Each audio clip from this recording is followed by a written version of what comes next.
Hey guys, Bobo here from Hot Fresh Popcorn and BrassReel Brothers. So I'm doing a bunch of new videos now. One, I'm sure you hopefully you saw Hot Fresh Popcorn, my first video with the Batman 1989 review and discussion. If you hadn't seen that, check it out, and you should find it on our channel right here.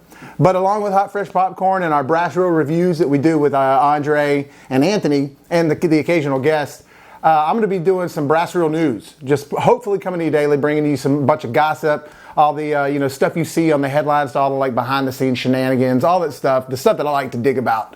Yeah, with that being said, guys, here's some BrassReel news.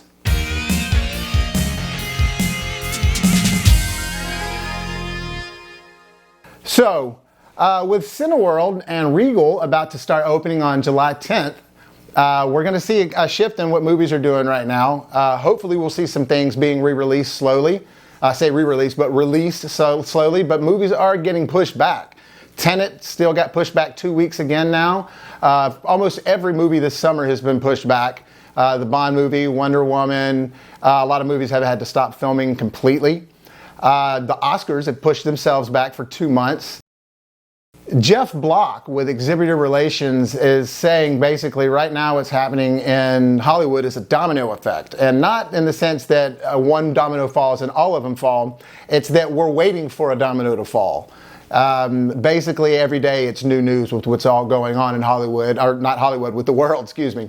But it's just a day-by-day basis, and we can't tell what's going to be safe to go out and do. I mean, as of right now, we were supposed to be right now in this third actual full-on progression of reopening, and now they're backing a lot of that off due to spiking cases spiking.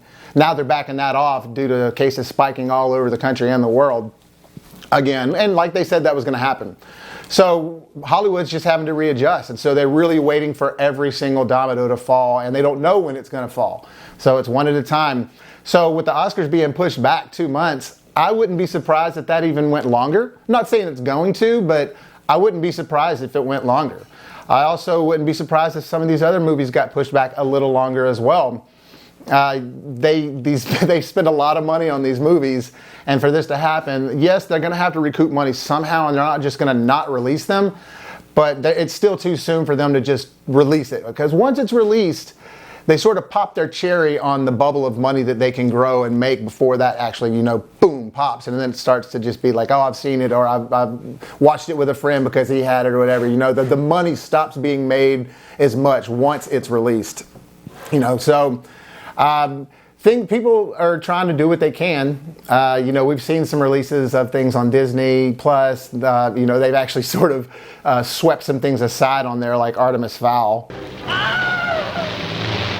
But anyways, we'll see what's going to happen with everything being pushed back. I mean, even movies like The Matrix 4 being pushed back to 2022. Jurassic World Dominion is now adding $5 million extra to their budget. Universal's doing that just for safety precautions. Everything from temp checks to testing to safety precautions on set, extra cleaning, just masks, all that stuff. So studios are really having to change their game in the way they do things. So as of certain shows being stopped, like Supernatural. Supernatural was a show that I kind of had the guilty pleasure for. I do like Dean and Sam. I don't know what it is about those guys. I just like them. They're cool. And it kind of happened at the time where Smallville was fading out. And I liked Smallville. I loved it when it came out because it was the first of its kind. And Supernatural was still kind of out when that was coming out. And so they reminded me of each other. One was horror and one was superhero. Two of my two favorite genres of all time. Probably my two favorite genres. They right now have one or two. It's the finale. I think it's two episodes into one actual storyline. They're just waiting to shoot, and they don't know when they can shoot it. They say that they're hopefully maybe going to be able to shoot it and release it by January. It should have been, happening. As far as TV getting canceled and renewed this fall, again, these are the ones that I really, pay attention to, whether I like them or don't like them. But we are getting Arrow canceled. Yeah. Sorry if you guys are Arrow fans or the CW Universe fans. I hate it all. I think it's very cheesy. It feels like LARPing to me. There's not enough money goes into it to believe it. It definitely looks like they have costumes on all the time. And I understand when they did the Infinite Crisis thing, and Crisis on Infinite Earths and all that stuff. And they tried to do a massive Infinity War type storyline, in-game type storyline on TV. Some of these actors were in it just because they wanted to get some face time on the screen, weren't even paid to do it. And you could feel that when you watched it. So personally, I'm happy that Arrow's ending. I wish that all of it would end. I'm done with that CW side of things. I mean, I honestly wish that Zack Snyder would have just been able to foresee his vision, which I guess we're going to see now with the Snyder cut.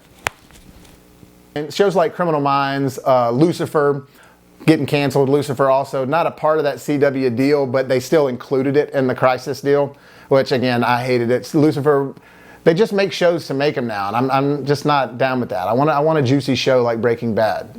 Give me something that really works. And Smallville worked at the time because it hadn't been done before, but now everybody's doing that style and it's too teeny bopper. One that is coming back that I'm excited about is Brooklyn Nine-Nine. That was to me, that's been a great show all the way through. It's gotten a little silly since it's gotten re-aired or switched to another network because it was on TBS, I believe, and then it got switched to NBC. It got canceled and then NBC bought it. It's gotten sillier in a weird way, which I would have expected it to have gotten a little more serious on NBC, but it still is worth watching, and it's still funny. I love all the characters on there. I think it's pretty solid. They've built a solid foundation of inside jokes and things like that with all the characters. Obviously, coming back on NBC is This Is Us. I love that show. God, it's a tearjerker. It's not a matter of if I'm going to cry on an episode. It's a matter of when I'm going to cry and how many times. I mean, that show is so emotional. I don't know how they hit the marks like that and just stab you right in your heart and just like whatever the gear needs to be twisted and turned to just unload the flow of water out of your eyeballs. But man, I'll be watching it and I'll be in the best mood ever and I'll just be like, Blue Bloods is coming back. I just had to cover this. I don't even watch this show, but for the 10th and 11th season. I mean, that's like some Dallas stuff there, I mean, and again, Tom Selleck, but I guess people like their crime shows. And then, of course, the Chicago franchise is being renewed. I'm sick of that. I liked it better when it was called Law and Order, ER, and Rescue Me. They're just regurgitating the same things. But I mean, it does well, and people like that stuff. I'm not going to lie. I've come home from work or something like that before, and I've turned the TV on just because it's on that channel. Next thing you know, I'm 30 minutes into watching this episode. Don't know the characters, don't know anything about the show, but for some reason I'm watching it. Lastly, the two that I'm really excited about being renewed is It's Always Sunny in Philadelphia and American Horror Story. It's Always Sunny in Philadelphia, to me, is one of the best comedies that's ever been on TV and has been consistent the entire time. From season 1 to now, it is, I mean, literally all 14 seasons have been hilarious. And these guys are going to break a record, I think, for longest running sitcom or longest running comedy, maybe on cable TV, whatever. But I mean, they're breaking records with it. And it's going to be, to me, like I said, they never run out of funny stuff. It's hilarious. All the way from Mac being fat to buff to skinny, but Charlie, Dennis, Dee, Frank, and even the side characters. Rickett is just hilarious. So then there's American Horror Story. I love American Horror Story. There's a lot of people that hate the show or thought that the first season was awesome and then it sucked after that. I actually like every bit of it that's come on. Now, some seasons are better than others, no question. I actually like them all. There's a couple that I like less, but I like the way they tie it all together. For the most part, I think it's just a cool thing. I like how crazy and gritty and over the top it gets. But they're finding struggles to keep shooting right now too. I'm really excited about this one because we got that one little small teaser and then we didn't get anything else after that.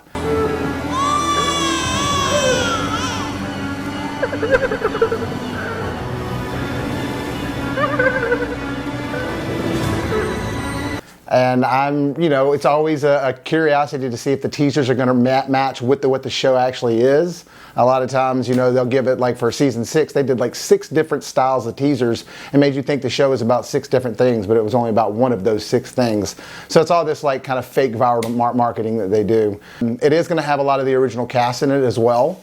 So I'm excited about that too. So we'll just see when that gets here.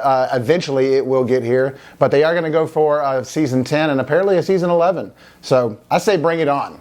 And another thing that was kind of weird is The Rock has a show coming out called Young Rock.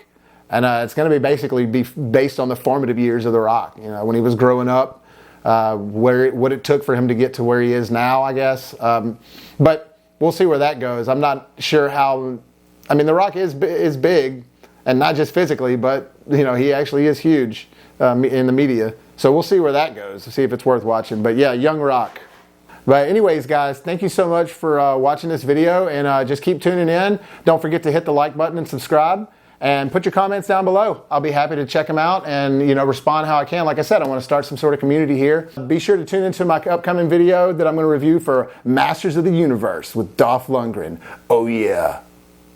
Thanks, guys. We'll see you next time for some BrassReel news.